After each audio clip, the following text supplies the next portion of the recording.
رسول اللہ صلی اللہ علیہ وسلم نے ہر اس چیز میں شفاء کا حق دیا تھا جو ابھی تقسیم نہ ہوئی ہو، لیکن جب حدود مقرر ہو گئیں اور راستے دیے گئے تو پھر حق شفاء باقی نہیں رہتا۔ کہ رسول اللہ صلی اللہ علیہ وسلم نے فرمایا، امانت دار خزانچی جو اس کو حکم دیا جائے اس کے مطابق دل کی فراخی کے ساتھ صدقہ ادا کر دے، وہ بھی ایک صدقہ کرنے والوں ہی میں سے ہے۔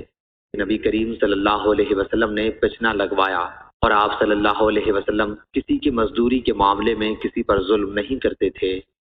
کہ نبی کریم صلی اللہ علیہ وسلم نے فرمایا، اے مسلمان عورتوں، ہرگز کوئی پڑوسن اپنی دوسری پڑوسن کے لیے معمولی ہدیے کو بھی حقیر نہ سمجھے، خواہ بکری کے کھر کا ہی کیوں نہ ہو۔ جس کہ نبی کریم صلی اللہ علیہ وسلم نے فرمایا،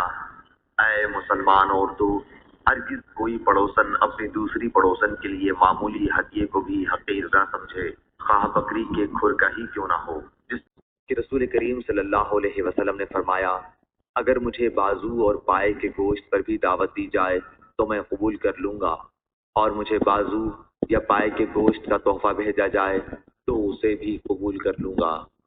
نبی کریم صلی اللہ علیہ وسلم نے پچنا لگوایا اور پچنا لگانے والے کو اجرت بھی دی۔